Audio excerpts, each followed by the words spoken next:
Right, I'll welcome Airservices Australia and Mr Sharp, you wish to make a brief opening statement or anything, or you just want to get into it? If I may, Chair, I'll table a sure. more document if I could. But no, if you want to, I'm happy to table whatever you want to do. I'll table that, but just a very brief opening statement. Cool. I'm obviously pleased and honoured to be now leading the organisation since I congratulations last time. And it's exemplified in the key role that Airservices is playing at the moment with the industry response to the Chinese warships. The drills in international waters between Australia and New Zealand. And the team has been professional. It's been really committed to supporting the industry. And I just wanted to shout out to the team because it's been a pretty interesting few days. We've been prioritising service performance, which has improved substantially, and over a year ago ground delays were quite high. In December, January we basically had no ground delays.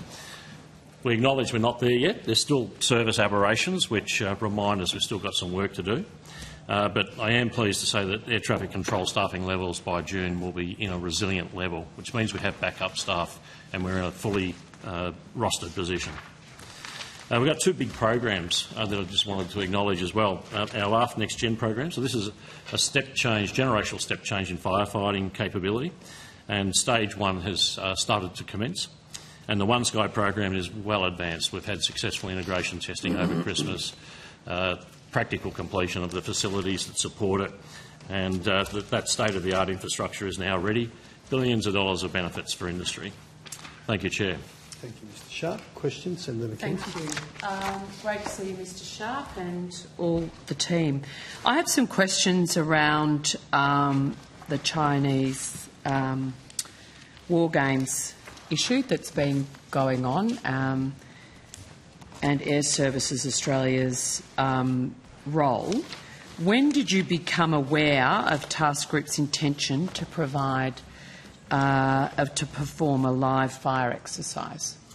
We became aware at 2 minutes to 10 on Friday morning, and it was in fact a Virgin Australia aircraft that advised one of our air traffic controllers that a foreign warship was broadcasting that they were conducting live firing 300 nautical miles east off our coast. So that's how we first found out about the issue. And so what happens once you are informed from, obviously, a Virgin pilot? What kicks into action your end, Mr Sharp? So within 2 minutes. At 9:58 a.m. 9:58 a.m. And at 10 a.m. our air traffic control commenced what we call a hazard alert, which basically alerts all flights in the area that there's a hazard. So that was done within 2 minutes. And I'll hand over to Mr Curran, who lived and breathed that morning, just to talk through the timeline, Senator, if you wish to go into that. Yep. Thank you, Mr Sharp. Peter Curran, Airservices Deputy CEO.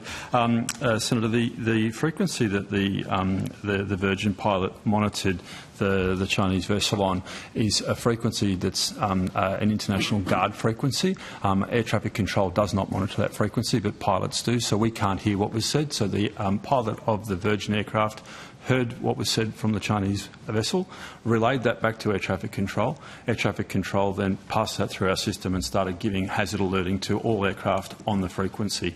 As a matter of process, any aircraft on that frequency would have heard what the Virgin pilot had to say anyway, so would have been alerted to it. But nevertheless, we go through a structured process. So the information from the Chinese was obviously in English. We presume so, yes. As I say, we didn't monitor it. Yes. Our Virgin pilot. Senator, that's our understanding. Right. And at what point does Defence get involved? Senator, so in terms of process thereafter, the air traffic control who's sitting in Brisbane Centre then passes that through a supervisor. So when were Defence informed? Yes, just after 10 minutes, just after 10 a.m, Airservices, our National Operations Centre, contacted Defence HQ JOC, the Joint Operations Command, and advised of the situation. Bearing in mind at that stage, we didn't know whether it was a potential hoax or real. We simply passed the information through as per standard procedure. I'll continue through the time Yes, frame if that's please. helpful. At approximately 10:18 a.m, an Emirates flight was also in contact with the warships, and which was advised that they were conducting live firing between 09:30 and 1400. We have local time. Again, at this moment in time, the question around when was local. 09:30 09:30 to 1400. to 1400. So from 9:30 in the morning till 2 o'clock in the afternoon, they're conducting live firing, but that's not relayed till 9:58. Senator, no. Let me just be clear about the chronology. At 10:18, an Emirates aircraft pilots were in contact with the Chinese warship on that same guard frequency that they're monitoring. Right. And they were told, presumably in English, again we weren't monitoring it, that the Chinese Navy warship was conducting live firing, and they said, we understand they were repeating the transmission from 9:30 to 1400 local.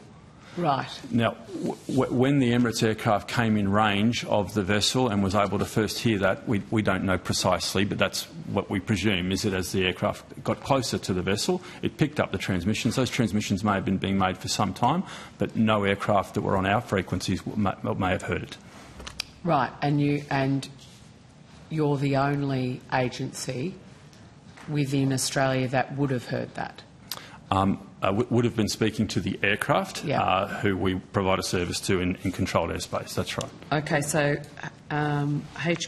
you run through your chronology. So we'd been in contact with HQ Jock at 10 a.m. The Emirates aircraft picked it up. Obviously, at this stage, we still don't know for certain that this is not a hoax, and we don't know the timestamps that are being referred to, whether it's local where the vessel is, local in Sydney, where that time is referenced. And so that information is merely passed through to HQ Jock, and the hazard alerting continues. At around 11:28, the CEO of Airservices engaged the CEO of CASA in a telephone call, simply to pass that information on. Around 11:20 to 11:30, there were calls from CASA with the department, the Deputy Secretary in the department. Our government relations... Sorry, with the Department of Infrastructure and Transport or the Department of Defence? Department of Infrastructure and Transport. Right. At 11:42, our government relations advised the Minister's office that we were issuing alerts to industry and working with CASA to brief stakeholders. So how many planes are in the air? Because between 11:42, we're talking to stakeholders? There's a number of planes that are in the air at that time. The precise number I can't say. That would be crossing the Tasman. It's a relatively busy time of day. It is. It is. So a lot's happening in the air at that point in time. That's correct. So what are you having to do? What are your air traffic controllers having to do in that sort of... The decision... 9:58 to 11:42. The decision as to what to do with the hazard alert. So we provide the information. We report it as a hazard alert for pilots in command to be informed and make a decision. And pilots sought diversions around the latitude and longitude that the Virgin pilot received in the initial transmission. They sought to divert, and over the course of Friday, some 49 aircraft in total diverted. Some of that was the aircraft that were in the air at the time that we first became aware of it. Many of them were flights afterwards, subsequently flight planned to simply reroute around the airspace. And so when were flight plans returned to normal? The flight plans continued to divert throughout the weekend as a matter of precaution, and I'd have to check on the status now, but I believe they were still diverting earlier today. The vessels have moved to the south in the Tasman. Actually, I beg your pardon. We had a timestamp this morning with the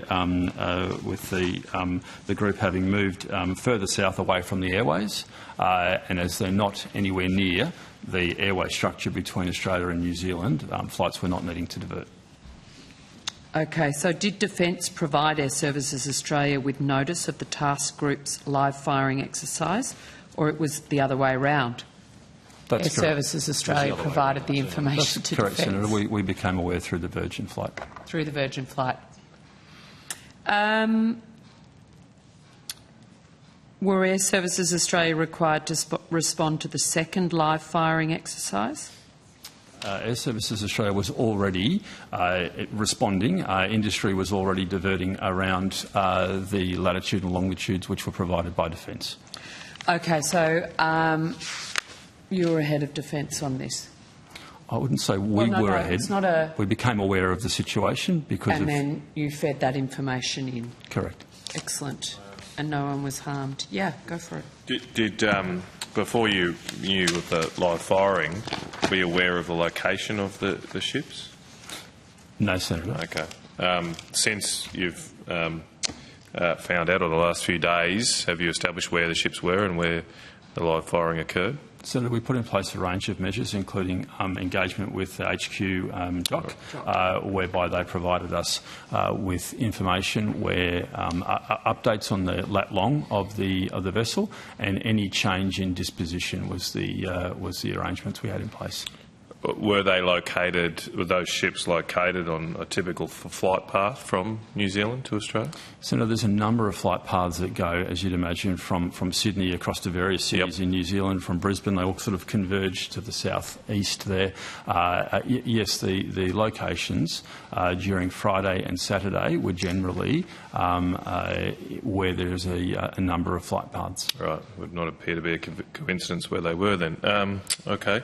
All right. Thank you. Can I just ask one question? So when the Australian Navy conducts these type of activities, is there a different procedure from an Airservices perspective for domestic live fire versus a foreign power? Senator, there's normally notifications. There's a thing called a NOTAM, a Notice to Airmen, which is issued. So there's normally coordination in Australian administered airspace. We obviously have very close ties indeed with our defence colleagues. And so, yes, that's the case. And more broadly throughout the Pacific region, there are instances in neighbouring flight information regions where, for example, the French Navy may undertake activities, and we become aware of that through notices to airmen. And so normally, what would your NOTAM notice be? 24 to 48 hours. 24 to 48 hours. And you can confirm here, and the appropriate place for a live fire, whether it's domestic or a foreigner, as you say with the French, is to notify Airservices Australia 24 to 48, and then you can do your requisite change to flight plans to keep everybody safe. So that's the procedure that the Australian military... So you're saying that that's the normal procedure, if you're doing, and that's a known procedure internationally, because it would tend to be the case, I think. Yes. Yes. Well, your chair's just said it's not just the Australian Navy that does it. Other navies provide appropriate. It is a protocol, absolutely. It's a protocol, right? But the Chinese Navy did not provide any NOTAM. That's correct. We were not contacted. No NOTAM. The only way you knew about this was because a Virgin pilot heard about it and called in. Correct. Thank you, Virgin pilot. And sorry, you did say how far away from the live firing exercise the Virgin plane was at the time, 300 nautical miles? No, Senator, I didn't say that. I'm not aware of how far away the Virgin pilot was. It was within range of the HF, so... He just heard on his communication. Correct. Within line of sight. That could be a couple of hundred miles. Within line of sight? Within... you can pick up a radio signal at the altitude the Virgin aircraft was at, out to about 250 nautical miles. 250 nautical miles. I don't know exactly the distance. So it would be within 250 nautical miles for the Virgin pilot to pick that signal up? Approximately. Yep. We're not going to... It's not a test. You can't fail. For him then, him or her, pilot to call that into you, and then everybody swung into action. That's correct, Senator. Quite incredible. What level of interoperability is there between Airservices Australia system and our defence system with respect to these type of incidents? Senator, we have a liaison between ourselves and HQ Jock through our National Operations Centre. In terms of system integration, there is no specific system integration that I think that's necessarily relevant here. With our radar systems are designed for aircraft to be seeking to be identified. They require a corresponding piece of equipment on board the aircraft, so they're a passive system. The military systems are quite different. Right. And it was quite seamless between Australian airspace and New Zealand? We engaged our New Zealand counterparts, Yep. Airways New Zealand is their name, as well as had engagement with the New Zealand Civil Aviation Safety Authority. Yep. They participated in telephone calls, teleconferences that we held with industry so that we were sharing information. And what time did you contact New Zealand? It's in 12:08. 12:08. So by 11:42, everything was being diverted appropriately. Everybody informed, bar the New Zealanders, but we got to them within the half hour. Considering, just for clarity, by 12 o'clock we held an industry telephone conference. It was at 12 o'clock that we So held it. who's on the industry telephone conference, So please? Qantas, Virgin, Jetstar. We had Air New Zealand on at a later point. But on the midday? I'd have to check on that exact call. We had a number of calls throughout the day and a number of calls into the evening and the next day, and expanded the list. We also emailed all of our contacts at all the international airlines so that they would become aware of it as well. Mr Sharp or Mr Curran, when did you contact the Minister? The Minister's office was contacted, Mr Stoddard. What time? Thank you, Mr Sharp. Paul Stoddard, Chief Customer and External Relations Officer. Senator, I think Mr Curran had said 11:42 a.m. 11:42 a.m. The Minister's office was... We had contacted the Minister's office at 11:42 a.m. Okay, and just to remind me again, when did the Virgin pilot call it in? 9:58 a.m. 9:58 a.m.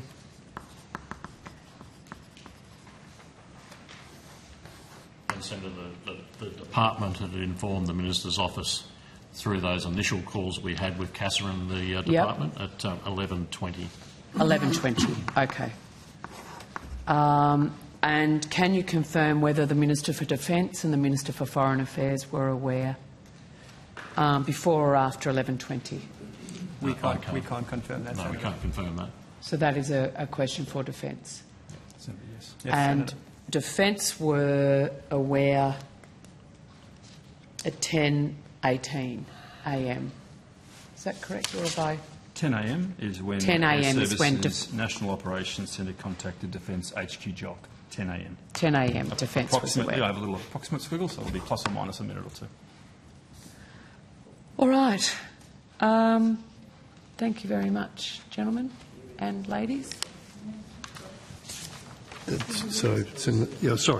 Senator Waters, I know you want questions for the Airservices. Thank you. It's on a different topic. It's about Brisbane Airport. So thank you. In 2024, in late 2024, Minister King issued a directive for Airservices to prioritise greater use of sod props at Brisbane Airport to be implemented by 30 November 2024.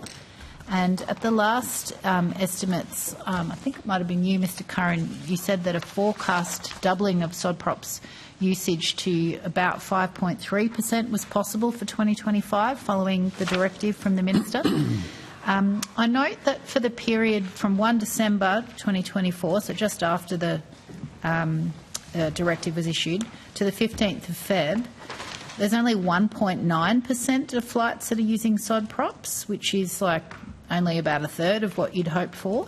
So how do you account for this shortfall, and how do you intend to meet that 5% target or 5.3% target for the rest of the year?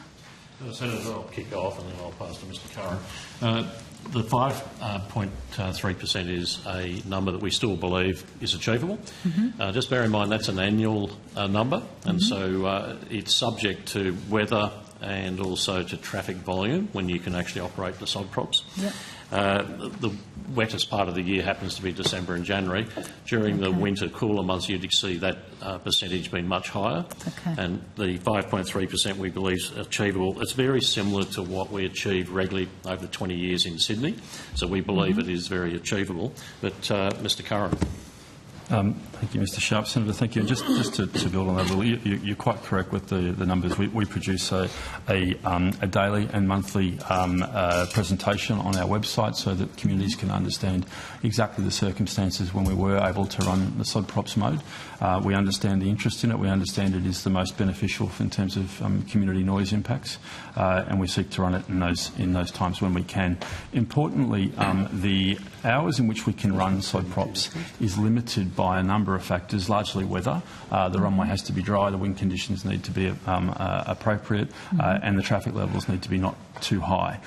Over the last, since the ministerial direction was presented, we've been able to run the sod props mode when possible, when it's actually safe and possible to do so. For those hours that it's possible, 95% of the time we have done so.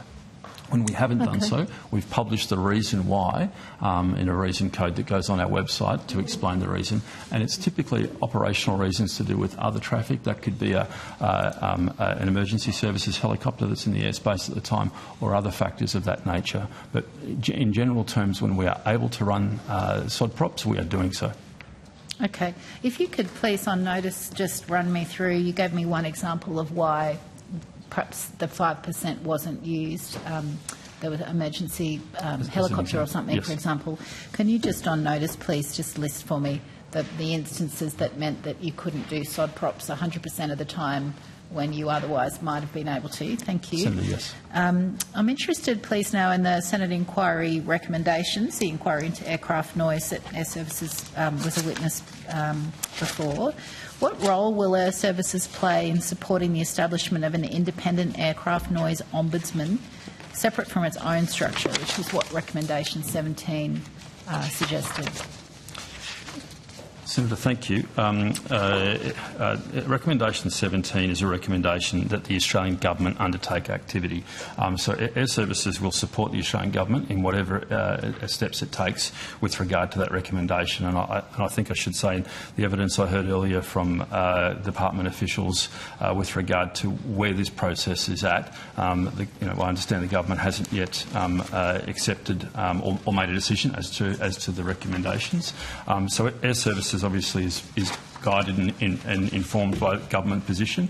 However, there are a number of recommendations that Airservices was working toward, and sod props was one of them, which we've just canvassed, along with a number of others that I'd be happy to provide updates on if that's appropriate. Yes, if you could, that would be great. Just Thank briefly, you. if you don't mind. Thank you, Senator. So mindful that those that are matters of government policy, I won't turn to today. That's something that the department will come back to you on, I understand. Recommendation 4 dealt with sod props. We've just elaborated on that. Recommendation 5, we provided some response in question on notice SQ24 1332. That matter dealt with continuous descent operations and continuous climb operations out of Brisbane, Sydney and Melbourne.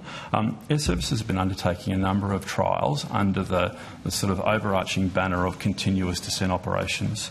And specifically, we've been undertaking a predictable sequencing trial. CDO is continuous descent operations are quite complex to do in busy environments, and for context, an airport like Sydney, Brisbane or Melbourne, we're typically looking to have aircraft arriving have somewhere between a 45 and a 50-second runway occupancy time. So we're very time-bound in what we're trying to do in terms of maintaining capacity into those environments. So predictable sequencing is a really important enabler to allow aircraft to go from cruising to descending and not being vectored, sped up and slowed down by air traffic control. So to do that in those busy environments, we require quite a number of airspace and system changes, and that will take some time with a number of challenges for us to do it. In Brisbane, we are progressing some predictable sequencing trials on some specific routes to the south at specific times of the day, and we plan that from June this year. From June, did you say? To start from June this year. I would like to, I guess, just caution the benefits communities may experience from that in the initial phases.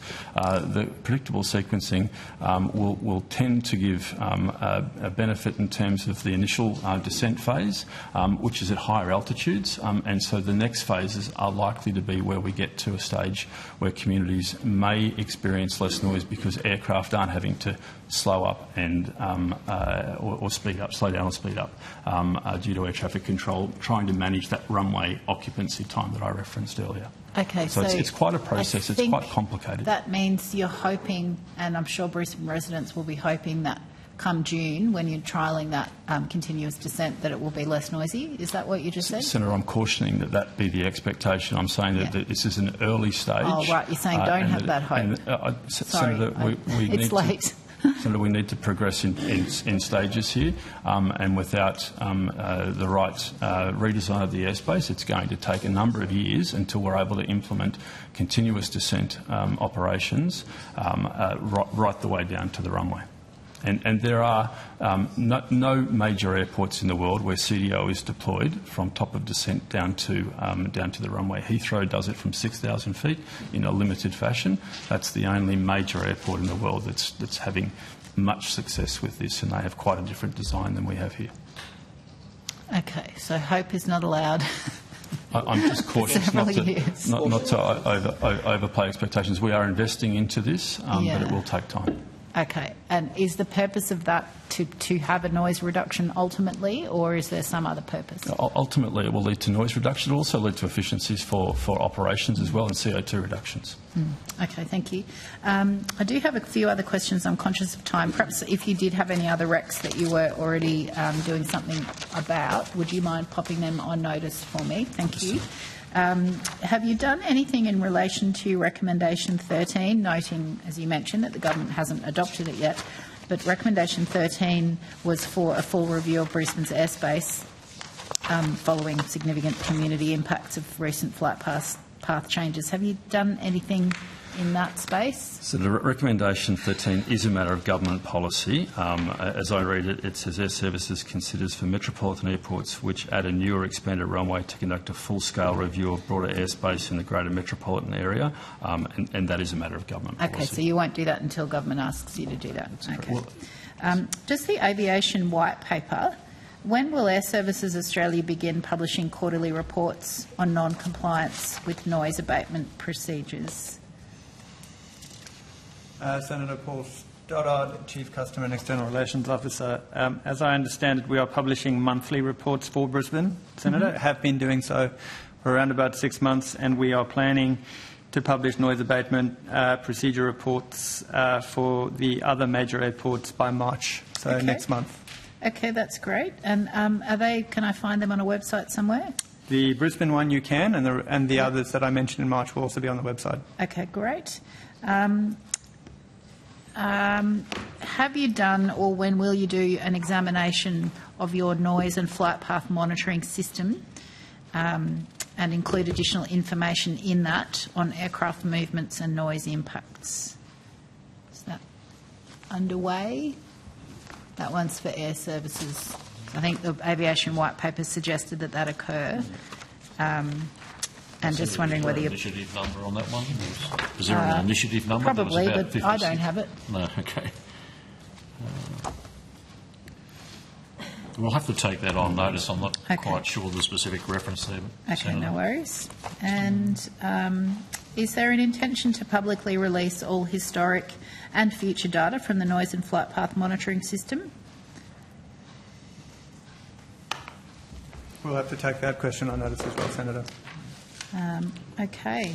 And will you commit to real-time public reporting of noise threshold breaches? So we'd have to take that one on notice also. Okay. And if you'll indulge me, I have just a handful of very quick questions from my Hobartian colleague.